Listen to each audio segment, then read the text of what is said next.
Welcome to Cupid's Diaries. Today we have another mind-blowing story for you. Remember to subscribe, hit the notification bell, and give us a thumbs up. We promise you won't be disappointed by today's tale of love, betrayal, revenge, and heartbreak. In the quiet moments of our lives, when all seems lost, it's often love and resilience that carry us forward. Eden, abandoned by the man she thought she'd spent her life with after a devastating accident, finds herself at the brink of despair. But with a surprising twist of fate, she learns that, even in our darkest hours, hope can be found in the most unexpected places. I stared at Theo, my husband of 9 years, as he stood at the foot of my hospital bed. His arms were crossed, his lips twisted into a sneer I barely recognized. The man I thought I knew had vanished somewhere between the wreckage of my car and the sterile white walls of this room. Eden, I'm not doing this anymore. I blinked, the effort alone exhausting.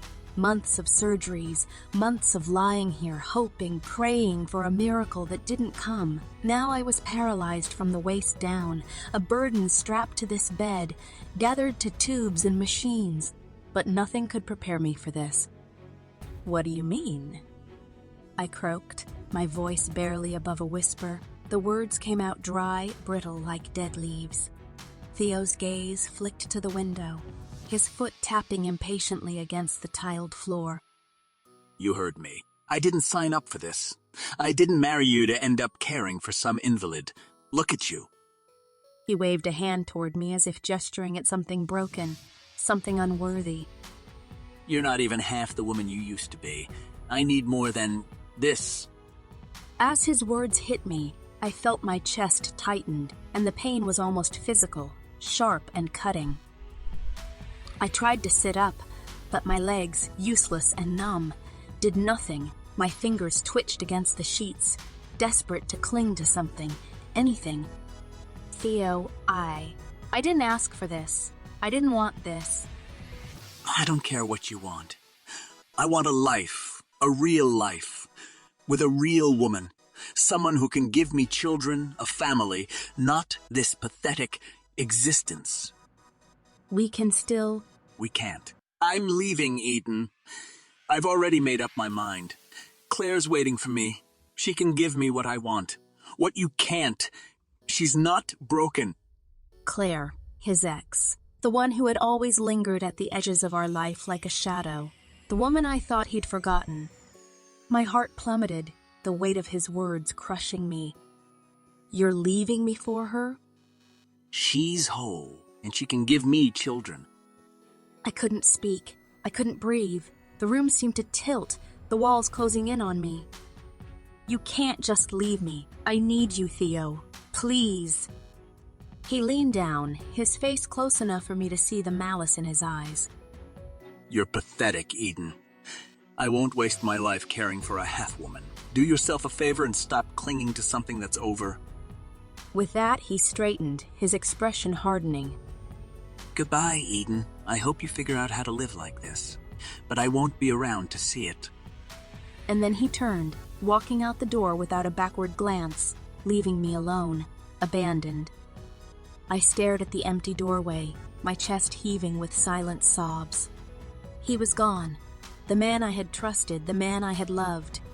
Gone, and I was left to pick up the pieces of a life shattered beyond recognition. Months passed. Endless, grueling months of surgeries, of doctors explaining the intricate ways they tried to piece me back together. But no matter how many procedures I went through, no matter how much they tried to repair my broken body, nothing changed. My legs remained dead. I remained trapped. When they finally discharged me from the hospital, I didn't feel relief. I felt nothing. A dull, suffocating emptiness settled over me like a thick fog, the kind that presses in from all sides until you can barely breathe. I wheeled myself into the apartment, our apartment, now stripped of Theo's things. The silence was unbearable, the loneliness crushing. Every inch of this place reminded me of him, of the life we once had, of the life he left behind without a second thought. Day after day, I sat by the window, staring out at a world that kept moving while I remained stuck, paralyzed. Not just physically, but emotionally. The pain was too much. The grief, the anger, the humiliation of being abandoned was suffocating. I should have died in that accident. The thought wormed its way into my mind more and more with each passing day. If I had died, I wouldn't be here now. I wouldn't be in this prison of a body, trapped in a life that had become meaningless. If I had just died, I wouldn't have to live with the shame, the heartbreak, the knowledge that I wasn't enough. Tears welled in my eyes as I closed them, wishing, hoping, that somehow I could just disappear. Because living like this wasn't living at all. It was just existing, and I didn't know how much longer I could take it. I was lost in the familiar numbness of my day when my phone buzzed. I ignored it at first, assuming it was just another reminder for a doctor's appointment or some other hollow obligation that no longer seemed to matter. But then it buzzed again and again. Something about the persistence drew me to the screen. It was a message from my mom. Eden, please, call me. We miss you. I miss you. Don't give up, baby. It breaks my heart knowing you're in so much pain and isolating yourself. You have people who love you. Please let us in. The words blurred in front of my eyes as the tears threatened to spill.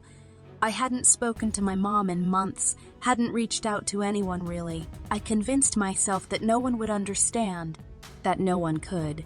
But her message cut through the haze, striking something deep within me, something that still cared. I closed my eyes, letting the tears fall this time. My chest heaved as I drew in a shaky breath. My mom's words, her plea, unlocked memories I had buried beneath layers of despair, memories of who I used to be. I wasn't always like this. Before the accident, I had been a fighter. I had been a good wife to Theo, hadn't I? I loved him with every fiber of my being, even when he didn't deserve it. And in the end, what had that love been worth? Nothing. Theo had discarded me like I was broken, like I was disposable. For better or worse, I thought bitterly. What a joke. The vows meant nothing to him. The more I thought about it, the angrier I became. Theo had walked out, telling me to figure out how to live like this, as if he hadn't just destroyed me with his cruelty. He thought I was weak. He thought he could define what the rest of my life would look like. But why should he? Suddenly, I wasn't sad anymore. I was furious. Theo had left me to rot, expecting me to crumble without him. And for a while, I had. But not anymore. I wouldn't let him have that power. He didn't get to decide what my life would be like. I wiped my tears away with the back of my hand, my resolve hardening. If Theo thought I couldn't live like this, he was wrong. I would live. I would thrive, and I would do it without him. I grabbed my phone and searched for a physical therapist, my fingers trembling as I typed. I found one close by and dialed the number before I could second-guess myself. The appointment was made. Tomorrow. No more waiting. No more wallowing. The next day, the doorbell rang. I wheeled myself toward the door, my heart thudding in my chest. This was it. The first step. I didn't know what to expect, but I knew I had to keep moving forward. I had to push past the fear, the doubt. I opened the door, my breath catching in my throat. It wasn't the physical therapist I had imagined. Standing there, dressed casually in a fitted t-shirt and jeans, was Roman, my childhood sweetheart. The one person I thought I'd never see again. Eden. He said my name softly, his dark eyes scanning my face as if trying to take in the years we had been apart. His voice, deep and warm, stirred something inside me. "Roman," I whispered, completely taken aback. He smiled, a little hesitant, but it was still the same smile that had once lit up my world. I'm your physical therapist. For a moment, I didn't know what to say. Memories of long summer days and stolen kisses flooded back to me. Roman had been my first love, the boy I thought I'd spend the rest of my life with before our paths diverged.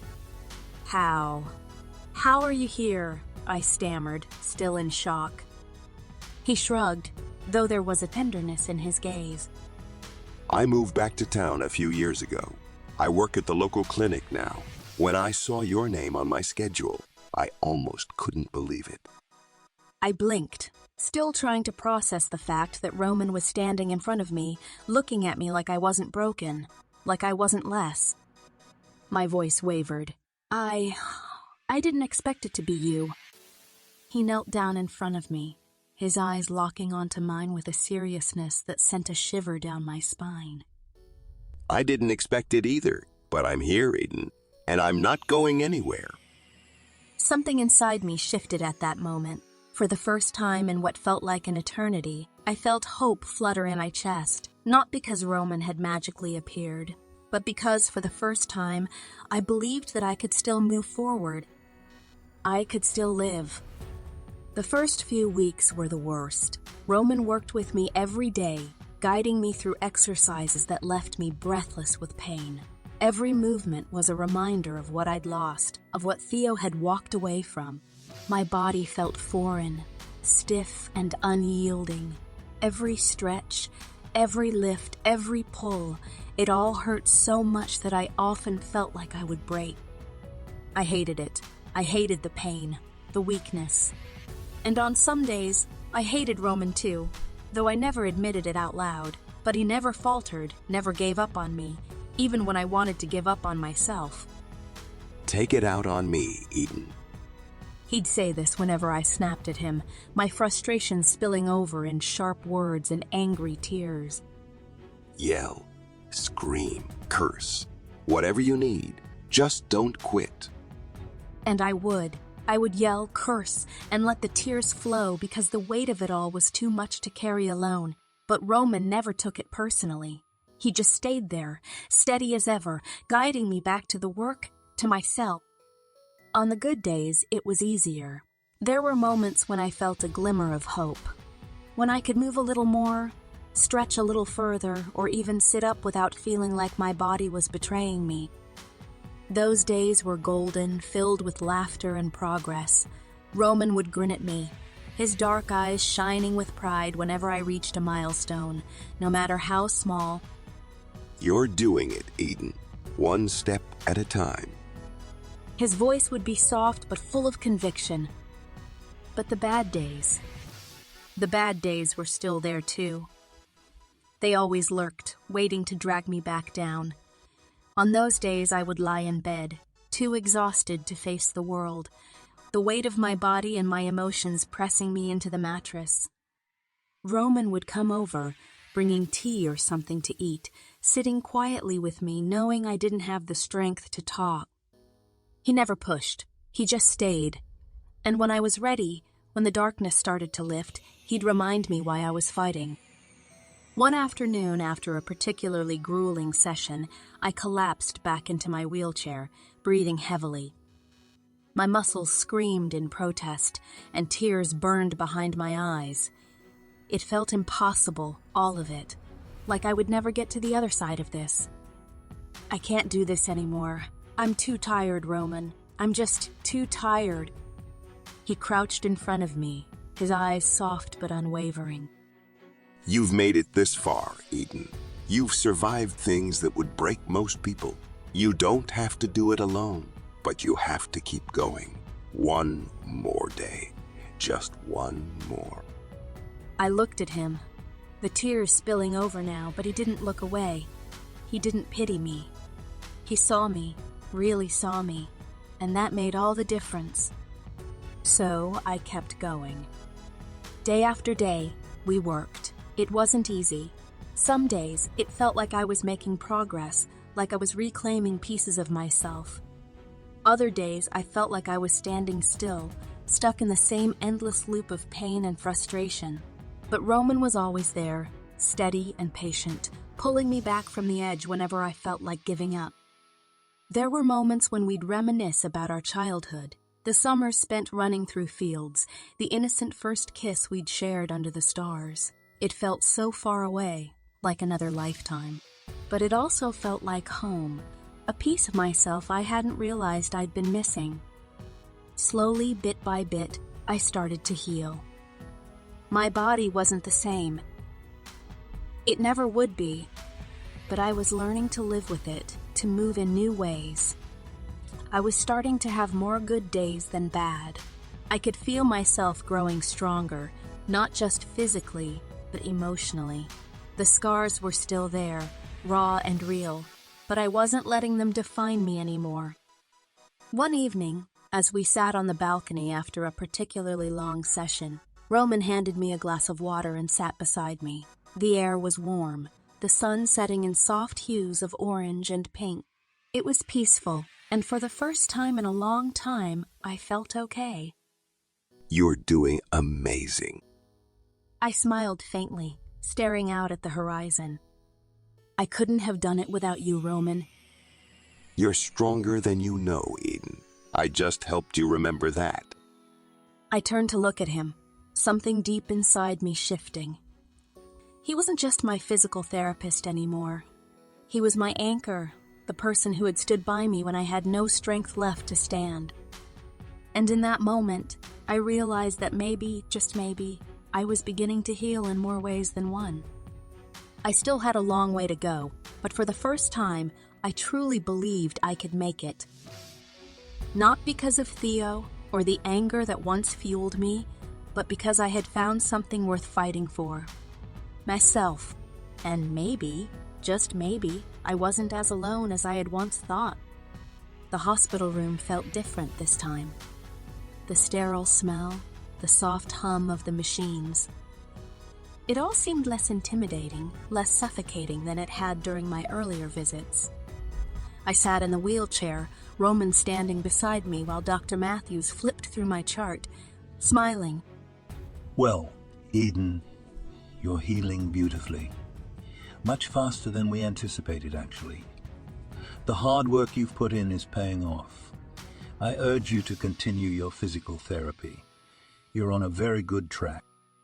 I exhaled, a wave of relief washing over me. It wasn't just the physical healing. It was everything. The emotional wounds, the psychological scars. They were still there, but I was learning to live with them, to stop letting them define me. Thank you, I said softly, managing a smile. I will. As Roman wheeled me out of the hospital, I felt lighter. There had been a time when I couldn't imagine leaving this place without feeling broken, but today felt like a victory. You heard the doctor. You're healing beautifully. Roman said with a grin, pushing me through the parking lot. I turned my head to look up at him, catching the warmth in his dark eyes. His presence had been a constant in my life for months now, and yet something had shifted recently. I had started to notice little things, the way his laughter made my heart feel lighter, the way his touch lingered just a bit longer, the way he looked at me, not with pity, but with something else. Something I wasn't quite ready to name yet. It's all thanks to you, I said, half joking, half serious. It's all you, Eden. I'm just here to help. But it wasn't just the physical therapy. Roman had been my lifeline, pulling me out of the deep, dark place I had been stuck in since Theo left. And now, with each passing day, the weight of that abandonment grew lighter. Theo, the man who had crushed me, felt more like a shadow of the past than the towering figure he once was in my life. When we got home, I found myself lingering near the door, watching Roman as he prepared to leave. There was a part of me that didn't want him to go. I had been pushing him away for so long, keeping everyone at arm's length, that I hadn't realized how much I enjoyed his company, how much I needed it. Roman, I called, my voice hesitant. Yeah? I just wanted to say thank you. The words felt inadequate, but they were all I had, for everything, for being here. He smiled, that gentle, patient smile that had gotten me through so many dark moments. Always. There was a warmth in the air between us, a quiet understanding that something was shifting. And as the days went on, that shift became undeniable. The pain that had once consumed me was starting to fade, replaced by something else. Hope! Slowly, I began to emerge from the cocoon of isolation I had wrapped myself in after the accident. I started saying yes to things again. Lunch with my mom, visits with friends. I even agreed to go out with Roman a few times. Not as part of therapy, but just for fun. It wasn't easy, stepping back into the world after everything I'd been through. There were still moments when doubt crept in, when I wondered if I was ready to live again, to really live. But Roman was always there, steady and reassuring. And little by little I felt myself opening up, rediscovering pieces of myself that I thought had been lost. The insurance settlement had come through a few months ago, a sizable sum that made the future feel a little less daunting. It allowed me to focus on my recovery without the constant worry of financial strain. I didn't need to rely on anyone, least of all Theo. When I filed for divorce, I expected a fight. Part of me braced for Theo to come back, to try to exert control over my life once more. But he didn't. He signed the papers quickly, without hesitation. Maybe he was relieved to be rid of me, or maybe he'd already moved on with Claire. Either way, it didn't matter. What mattered was that I was free. Free from the marriage that had crumbled when I needed it the most. Free from the man who had abandoned me at my lowest. Roman and I sat on my balcony one evening, the warm summer air swirling around us as the sun dipped low on the horizon. He handed me a glass of iced tea, and we sat in comfortable silence, watching the sky change colors. Theo signed the divorce papers, I said quietly, breaking the silence. It's official.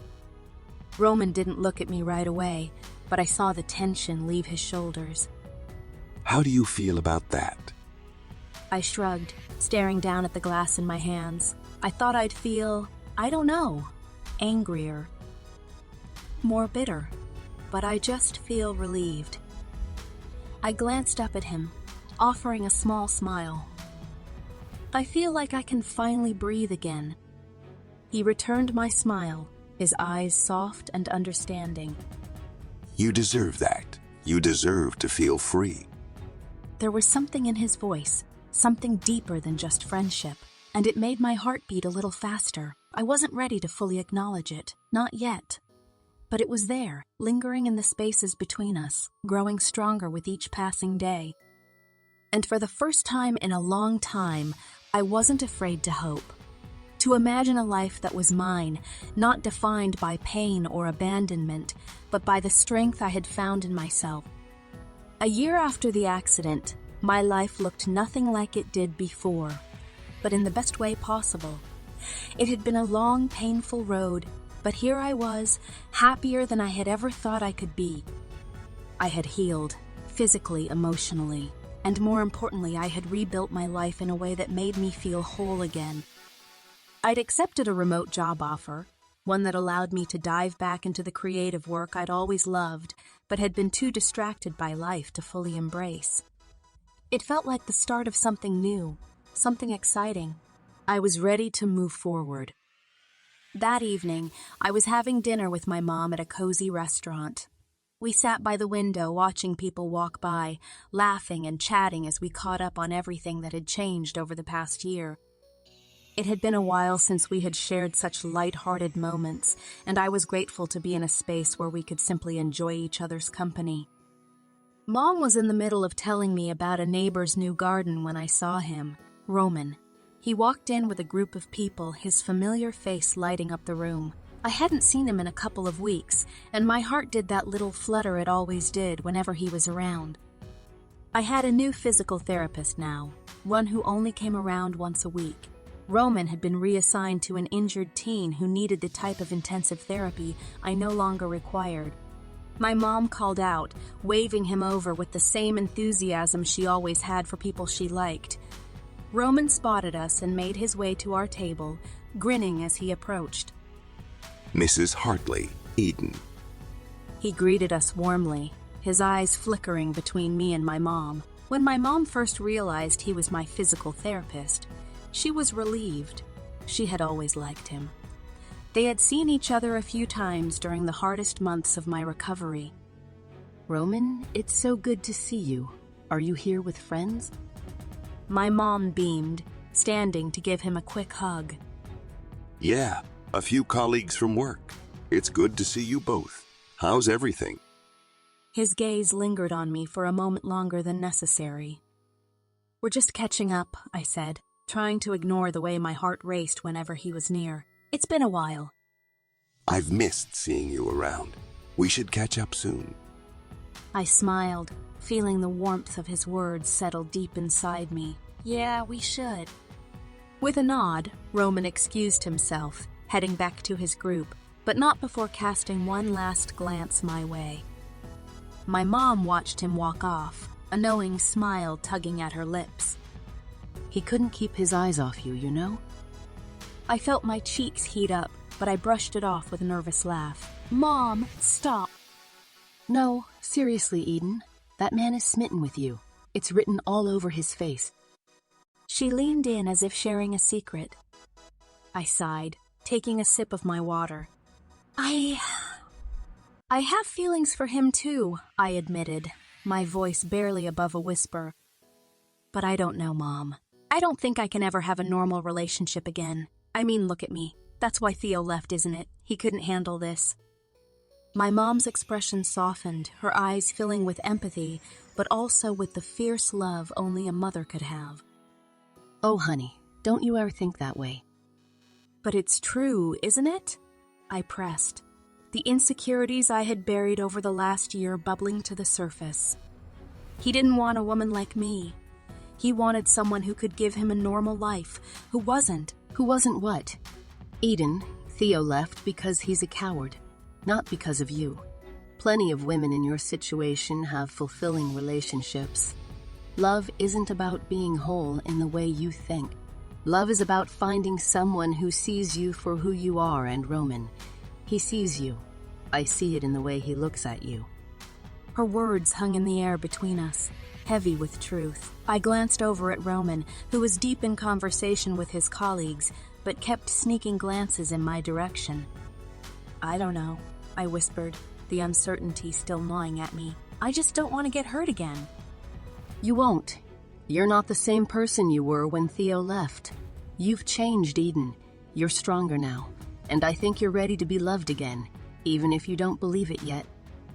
I stared down at our joined hands, her warmth and strength flowing into me. It was hard to argue with her when she said things like that, when she believed in me more than I believed in myself. Just think about it, okay? Roman's a good man, and he clearly cares about you.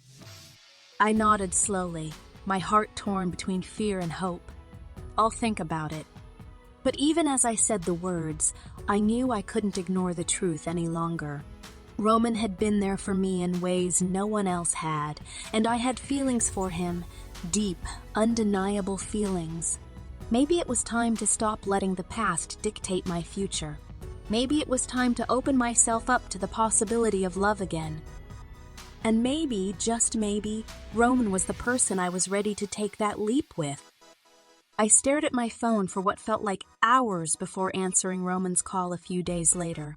When he asked me to dinner, my heart skipped a beat. I knew it wasn't a date, that he just wanted to catch up like he'd said, but nervousness still gnawed at me as I agreed. He picked me up that evening, looking dashing in a tailored blazer and dark jeans. I could hardly believe this was happening. He took me to an upscale restaurant, the kind of place that felt elegant but not overwhelming. It was perfect, just like him. At first, I was tense, the nerves running through me like electric currents. But as dinner progressed, I found myself relaxing.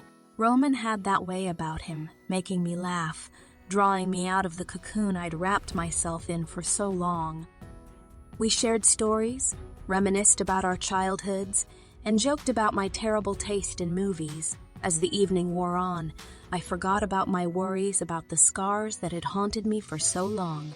For the first time in what felt like forever, I was just happy. Then I heard it. Eden? The sound of my name stopped me mid-laugh, and when I looked up, I felt my stomach drop.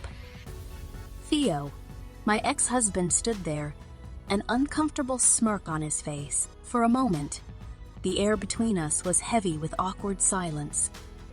Theo, I said, trying to steady my voice as I introduced him to Roman.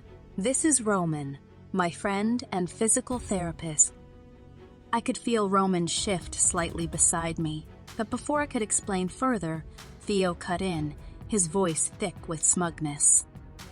Ah, that makes sense. I was sure this couldn't be a date. I mean, come on. No man would date someone in your condition. His words knocked the breath from my lungs. I stared at him, unable to process the cruelty, the venom in his tone. For a moment I was frozen, caught between disbelief and hurt. But Roman wasn't. Before I could say anything, Roman stood abruptly, the chair scraping the floor as he pushed it back. His face was hard, jaw clenched, and when he spoke, his voice was low and simmering with anger. That's enough. Theo blinked, taken aback by the force in Roman's tone. Roman stepped in front of me, shielding me with his body. I don't know what your problem is, but Eden deserves far better than whatever garbage you just spewed. And for the record, this is a date. Our first date of what I hope will be many. He glanced back at me, his expression softening, his eyes filled with something that made my heart race. Before I could even register what was happening, Roman bent down and kissed me. Not a soft, tentative kiss, but one filled with passion, certainty, and a deep affection I hadn't realized had been building between us. The restaurant seemed to disappear around us, the clinking of cutlery and hushed conversations fading into nothing. All I could feel was the warmth of Roman's lips on mine, the strength of his hand as it gently cupped the back of my neck. When he finally pulled away, my heart was pounding, and I could barely catch my breath. My face flushed, not just with embarrassment, but with emotions I couldn't even begin to name. Roman looked down at me, a teasing smile playing on his lips. Are you still confused about my intentions? I shook my head, unable to form words, my lips still tingling from the kiss. A smile crept across my face, despite my shock, and I couldn't help but laugh softly, overwhelmed by the moment. Roman turned back to Theo, his expression hardening again. Don't ever speak to her like that again. You don't get to disrespect her. Not now, not ever. Theo's mouth opened, as if he was about to say something, but before he could, another figure appeared at his side. Claire! She looked mortified, her eyes flicking between Theo and me, clearly embarrassed by his outburst. Theo, let's go. She turned to me and Roman, her cheeks flushed with shame. I'm so sorry for his behavior. Without another word, she dragged Theo out of the restaurant, her grip on him firm and her expression furious. He stumbled along behind her, his face twisted in frustration, but he didn't argue. The door closed behind them, leaving a hush in the restaurant as people turned back to their meals, the brief drama fading from their minds. Roman sat back down beside me, his hand reaching for mine. I still couldn't quite find the words, my mind reeling from everything that had just happened. You okay? His thumb gently brushed against my palm. I nodded, my heart still racing, but I felt good, more than good. I felt alive. I can't believe you did that, I finally managed, my voice a little breathless. He chuckled, his eyes crinkling at the edges. Believe it, Eden. I meant every word. This is a date, and I want there to be a lot more after this. I looked at him, really looked at him, and for the first time in a long time, I didn't feel doubt or fear. I didn't feel like I wasn't enough, like I had to hide from love. I just felt right. Leaning closer to him, I smiled. Me too. 6 months after that unforgettable first date, Roman proposed. I still remember the moment vividly. He took me to the park where we'd had our first kiss as teenagers, the evening air crisp and full of promise. And there, beneath the sprawling oak tree, he got down on one knee, his voice steady but full of emotion. Eden, you've been my heart for longer than I can remember. Will you let me spend the rest of my life proving it to you? I couldn't say yes fast enough. The joy, the love, the sense of rightness in that moment. It was everything I had ever dreamed of, and so much more. After all the darkness I had been through, Roman had brought me back into the light, and I knew there was no one else I'd rather spend my life with. A few weeks after the engagement, I moved into Roman's house. He had told me he wanted me to feel at home there, but I wasn't prepared for what I found when I walked through the door. Roman had made extensive changes to his home. Widened doorways, added ramps, adjusted the furniture, all to accommodate my needs. I stared speechless at the thoughtful modifications, my heart swelling with emotion. "You did all of this for me," I whispered, my voice trembling. Roman smiled, that easy, warm smile that I had come to cherish. Of course. I want you to be happy here. I'll do anything to make sure you are. And in that moment, as I looked around at everything he had done, I realized just how deeply I loved him. He didn't just love me. He cared for me in ways that I hadn't thought possible. He saw me, all of me, and he accepted me, flaws and all. I knew then that this was the kind of love people spent their whole lives searching for. I was one of the lucky ones who had found it. A few months later, we got married in a beautiful ceremony, surrounded by our families and friends. It was a small, intimate affair, but it was perfect. For the ceremony, Roman was seated beside me. As I sat there holding his hands, looking into his eyes as we exchanged vows, I felt like I was exactly where I was meant to be.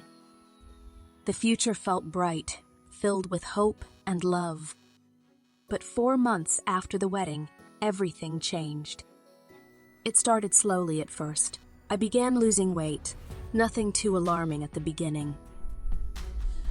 I shrugged it off as stress or a simple cold, something that would pass with time. But then it didn't. My body started to weaken, and soon I was losing more weight than I could afford. My energy was drained, and my appetite disappeared entirely. Roman, always observant, noticed the changes almost immediately, but even he couldn't have anticipated how quickly things would spiral out of control. Within weeks, I became violently ill. My body was racked with pain, unbearable and constant. No matter what I ate or drank, it came back up. Every part of me ached, and the weight loss became even more drastic. Roman did everything he could to care for me, but nothing worked. My once strong and healing body had turned against me, and the fear in his eyes only made the reality more terrifying. One night, the pain became too much. I lay in bed, gasping for air, my entire body trembling as wave after wave of nausea and agony tore through me. Roman was at my side, his face pale and full of panic. He rushed to help me, but there was nothing he could do to stop it. We have to go to the hospital. We can't put it off any longer, Eden. I nodded weakly, too exhausted to argue. As he scooped me up in his arms, I could feel the fear radiating from him, his hands trembling as he cradled me against his chest. In that moment, I saw just how much this was hurting him, how helpless he felt as he watched me suffer. The pain in his eyes was almost worse than the physical pain I was enduring.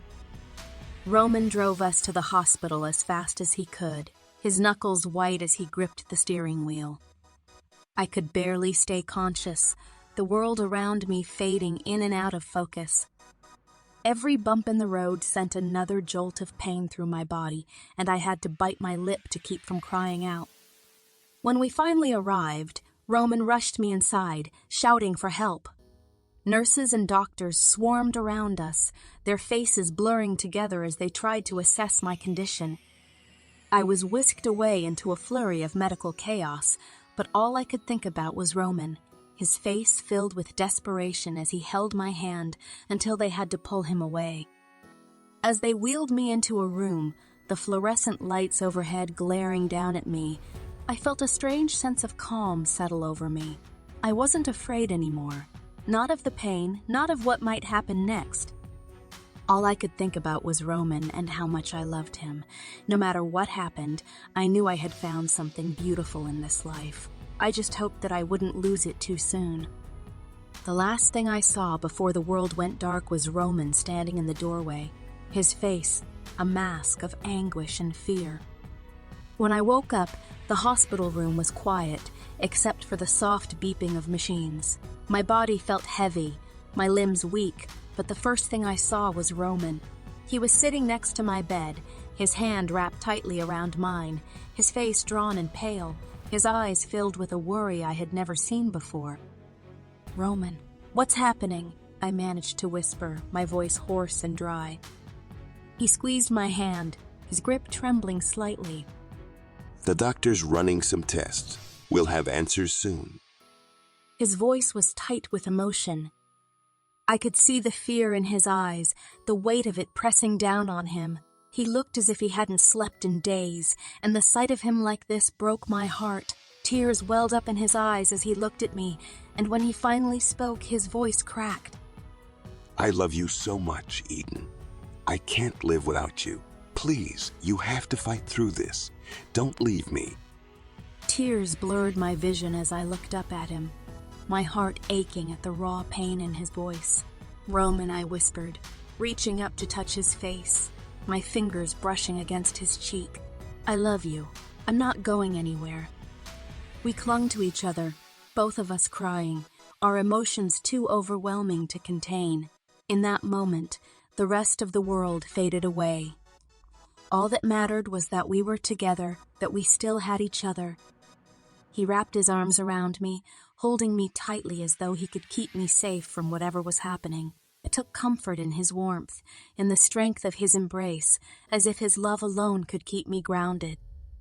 A knock on the door broke the moment. The doctor entered, looking concerned, holding a chart in his hands. Roman turned to face him, his voice trembling with desperation. What's wrong with Eden? What's happening to her? The doctor took a breath, glancing between us before he spoke. Eden, Roman, the tests show that Eden is pregnant. The room went silent. My heart stopped. Roman and I both stared at the doctor, speechless. I felt Roman's grip on my hand tighten as the shock of his words sank in. "Pregnant," I finally whispered, barely able to comprehend the word. "But I thought I couldn't have children." The doctor nodded, his expression serious, his eyes filled with concern. It's unusual, given your condition and the trauma from the accident. But it's not impossible. The body can heal in unexpected ways. However, your body is reacting to the pregnancy in a more unusual way. That's why you've been so ill. Given your medical history, carrying this pregnancy to term will be risky. Roman turned to me, his face stricken with worry. Eden, maybe you shouldn't try. I don't want to lose you. You're everything to me. I couldn't bear it if something happened to you. Tears filled my eyes again, but this time they were not from fear or pain. They were from a deep, overwhelming happiness I hadn't expected to feel. I had always thought the accident had taken away my chance to have children, to start a family. But now there was hope. I looked at Roman, seeing the fear in his eyes, the uncertainty. I knew he was scared for me, for what this could mean for my health. But I also knew that I wanted this more than anything. "Roman," I whispered, taking his hand in mine, "I hear you. I know you're scared, but I want to try. I've wanted this for so long, and I thought it was something I had lost forever. I want to have our child more than anything in this world." He looked at me, his eyes searching mine, his face a mix of fear and love. I could see the conflict in him, the part of him that wanted to protect me at all costs. But there was something else there too, something softer, something that understood what this meant to me. Are you sure? I nodded, smiling through my tears. "I'm sure. I want this, Roman. I want us to have a family. I know it's risky, but I believe we can get through it." He stared at me for a long moment, his expression torn. Then, finally, he nodded, his thumb brushing over the back of my hand. Okay, we'll try. But if anything feels wrong, anything at all, we'll stop. Your life means everything to me. I smiled, feeling a warmth spread through me as I reached up to touch his face. I trust you, and I trust us. The doctor, who had been watching our exchange quietly, cleared his throat. We'll monitor you closely, Eden. It's important to take things slow, and we'll be taking special precautions given your condition. But I believe with the right care, it's possible. Roman leaned down, resting his forehead against mine, his breath shaky. You're going to be an amazing mom. And you'll be the best, Dad, I whispered back, my heart full of love and hope. The pregnancy was nothing short of grueling. Each day was a battle. Between my body and the life I was trying so hard to bring into this world, I spent most days nauseous, my energy drained, and Roman stayed by my side through it all. He'd taken a leave from work, insisting that I was his priority. I saw the worry etched into his face with every passing day, the way his eyes followed me with fear and love intertwined. He was always on edge, like he was waiting for something to go wrong. But no matter how scared he was, he never once let it show in his actions. He was always there, patient, supportive, doing everything he could to ease my pain. His dedication to me, his unwavering love, it only deepened my feelings for him. And then, at 7 months, my body gave in. It was late in the evening when the first wave of pain hit me, deep and sharp. I clutched my stomach, my breath catching in my throat. Roman was at my side in an instant, his face pale with fear. Eden, what's wrong? I think. It's time, I whispered, my voice trembling as another contraction rippled through me. Roman didn't hesitate. He scooped me up and rushed me to the car, his hands shaking as he dialed the hospital to let them know we were coming. The drive felt like an eternity, the pain intensifying with each passing minute. Roman's knuckles were white as he gripped the steering wheel, his face set in grim determination. I could see the fear in his eyes, but he said nothing, just kept driving as fast as he could. When we arrived at the hospital, everything became a blur. Nurses and doctors rushed around me, hooking me up to monitors, checking vitals, asking questions I could barely answer through the haze of pain. Roman was beside me the entire time, holding my hand, his face tight with worry. But I was too weak. The contractions were coming too fast, and my body was too exhausted to keep up. The doctor made the call for an emergency C-section. The operating room was bright, the lights glaring down on me as I lay there, unable to do anything but hope and pray that everything would be okay. Roman stood by my side, holding my hand, his face pale but steady, trying to reassure me. I'm here, Eden. I'm not going anywhere. Just hold on. The surgery seemed to take forever, but then, suddenly, the sound of a baby's cry filled the room. It's a boy. The doctor made the announcement, his voice filled with relief. I turned my head just enough to see Roman's face light up with joy. The nurse handed him our son, and for a moment, everything was perfect. Roman held our baby boy in his arms, his eyes wide with wonder and love. I could see the weight lifting off his shoulders, the relief flooding his features as he stared down at our child. But then the doctor made a strange sound, a gasp of surprise, and everything shifted. What? What's happening? Roman stammered, his voice filled with panic. The nurse quickly took our son from Roman's arms as the doctor looked down, his expression one of shock. There's another baby. You were carrying twins. The doctor's voice was filled with disbelief.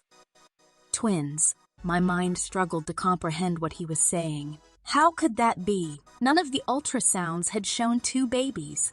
I was too weak to react, too exhausted to process the enormity of it all. The doctor carefully lifted the second baby from my womb, a tiny, fragile little girl. She was much smaller than her brother, her body delicate and thin. The medical team moved quickly, assessing her, making sure she was stable. Roman stood there, stunned, his eyes wide as he reached out for our daughter. I can't believe it. Twins. His voice was thick with emotion as he cradled her in his arms, his face a mixture of awe and fear. My heart swelled with joy and disbelief as I watched Roman hold our daughter. 2 babies. We had 2 babies. I wanted to reach out, to touch them, to hold them both, but my body was too weak, too drained from the ordeal. I felt the edges of my vision blur, exhaustion taking over. Roman's face came into focus one last time before everything went dark. He looked at me, his eyes filled with love, relief, and a touch of fear. Eden, everything's okay. We have a son and a daughter. You did it. Just rest now, my love. I've got them. I've got you. And with that, I let myself drift into the darkness, knowing Roman was there, holding our children, keeping us safe. It had been 2 years since I had our children, and while being a mother was more challenging than I ever imagined, it was also the most rewarding. Roman and I were raising Avery and Sophia together, and there wasn't a single day that I didn't thank the universe for bringing us to this moment. Roman was everything, an amazing husband, an even more amazing father. The way he played with our children, the joy on his face when he came home after a long day, made me realize how lucky I was. I couldn't imagine being any happier. That day, we were at the park, soaking in the warmth of the sun. Roman was chasing the kids around, throwing the ball, while I sat by a bench, watching them with a content smile. Sophia's giggles rang out as Avery tried to outrun her, and Roman's laughter blended in perfectly with theirs. It was one of those simple, perfect moments that I wished I could freeze in time. Then I saw him, Theo. A groan caught in my throat as I recognized his figure walking toward me. He was the last person I wanted to run into, especially in a place where I was happiest. My first instinct was to turn away, but I knew I couldn't avoid this. With a deep breath, I plastered what I hoped was a polite smile on my face as he approached. "Theo," I greeted, trying to keep my voice neutral. Eden. His tone was casual as we exchanged a few forced pleasantries. I thought maybe, just maybe, this wouldn't be so bad. But then, in typical Theo fashion, he had to ruin it. So what are you doing here? Watching what you can never have? He glanced around at the children and families playing. His voice was tinged with the same cruelty I remembered, the same bitterness that used to cut so deeply. Before I could even respond, Sophia came running up, throwing herself into my lap, with all the exuberance of a 2-year-old, wrapping her little arms around my neck. "Mommy, Avery won't let me catch the ball. Make him give it to me." I laughed, hugging my daughter to my chest, feeling her warmth and energy fill me with love. "Oh, sweetheart," I said, smiling down at her. "I'm sure Avery didn't mean to. We'll talk to him, okay?" As if on cue, Avery came bounding over, breathless and full of defense. "Mom, Sophia's too small to catch it. That's why I'm catching all the throws." I chuckled, pulling both of them close as they bickered playfully. It was pure, beautiful chaos, and I loved every second of it. I looked up just in time to hear Theo gasp. He stood frozen, staring at me with wide eyes, then at Sophia and Avery as if he couldn't believe what he was seeing. His shock was palpable, and before I could say anything, Roman came running up, his concern clear as he noticed Theo. Are you okay? Roman asked, his eyes searching mine. I smiled reassuringly, squeezing his hand. "I'm fine." The kids tugged at Roman's arm, eager to continue playing. "Daddy, come on, let's play more." Avery urged, while Sophia nodded enthusiastically. Roman hesitated, torn between staying to protect me from Theo and returning to the game with the kids. But I gently urged him, "Go on, I'll be fine." With a glance back at Theo, Roman kissed the top of my head, then let the kids drag him back to the field, leaving me to face my past. How? How do you have children? Theo finally asked, his voice rough with disbelief. I raised an eyebrow, barely holding back a snarky smile. You don't know how babies are made? I can explain it, but I figured you'd be familiar with the process. Theo scowled, shaking his head. You know what I mean. I was sure you couldn't give anyone a family. Ignoring the sting of his words, I shrugged. The universe works in mysterious ways, doesn't it? I guess everything happens for a reason. I let the silence hang between us, watching as Theo's eyes traveled between my children, his face still marked by shock. Then, with more bite than necessary, I added, "Besides, I'm glad things turned out this way. I'm happy, happier than I've ever been. I love my life, my family." I smiled softly, thinking of Roman, Avery, and Sophia. It's exactly what I needed. Theo fell quiet, his expression turning distant as if he was processing what I said. Noticing how subdued he'd become, I continued, a touch of sarcasm lacing my tone. "And I assume you're happy too. After all, you got what you wanted, right? You and Claire must have a beautiful family by now. How many kids do you have?" At that, Theo's face crumbled slightly, the distant look in his eyes deepening. He let out a hollow laugh, shaking his head. Claire left me. I blinked, surprised by his admission. What? After that night at the restaurant, we had an argument. I told her about how I left you at the hospital to go to her. I thought she'd understand. His voice was filled with regret. He sighed heavily, running a hand through his hair. But she didn't. She called me heartless and cruel, said she couldn't be with someone as cold and disloyal as me. She left, cut all ties, and I haven't heard from her since. He paused, his gaze lowering as if he couldn't bear to look at me. I've been alone ever since. I didn't know what to say. Part of me wanted to feel pity for him, but a larger part of me felt nothing. "I'm sorry. Things didn't work out for you," I said finally, my voice careful, detached. Theo glanced at my children, his eyes full of regret. They could have been mine. His voice was thick with sorrow.